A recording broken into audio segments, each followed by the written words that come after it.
চাইতাছে dahlia দাও, ওর ফিটাটা দাও।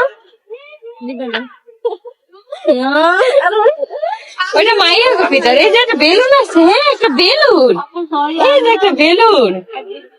মাশাআল্লাহ, তোমাকে কি না দিব এটা বাপ ফিটারটা চাইতাছে ডালিয়া দাও, ওর ফিটাটা দাও। ওইটা মাইয়া কপিটার। এই যে একটা বেলুন আছে, হ্যাঁ একটা বেলুন, এই যে একটা বেলুন। মাশাআল্লাহ, তোমাকে কি না দিব এটা বাপ ফিটারটা চাইতাছে ডালিয়া দাও, ওর ফিটাটা দাও। ওইটা মাইয়া কপিটার। এই যে একটা বেলুন আছে। বন্ধুরা দেখো, আখি কিন্তু মা হয়ে ছেলেকে আনন্দ দেওয়ার জন্য ঘুরতে নিয়ে গেল। আখি কিন্তু প্রায় এইরকমই একটা কাজ করে থাকে যে ফ্রি সময় পেলেই কিন্তু আয়াসকে নিয়ে একটু বাইরে বের হয়ে আয়াসকে নিয়ে একটু ঘুরতে নিয়ে যায়। এটা কিন্তু ভালো, এটা বাচ্চাদের জন্য খুবই ভালো, এতে বাচ্চাদের বুদ্ধির বিকশিত হয়।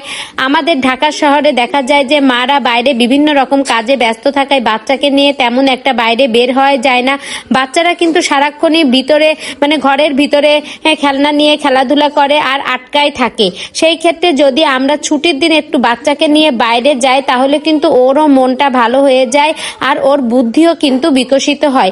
এদিক থেকে আখি কিন্তু এই কাজটা খুবই ভালো করে, যে সময় পেলে ছুটি পেলেই কিন্তু আয়াসকে রিয়াকে নিয়ে সে ঘুরতে বেরিয়ে যায়। তো আখি কিন্তু মা হিসেবে তার ছেলের সব রকম দায়িত্বই কিন্তু সে পালন করছে। আখি কিন্তু কোনো দিক থেকে আয়াসের কোনো কমতি রাখছে না।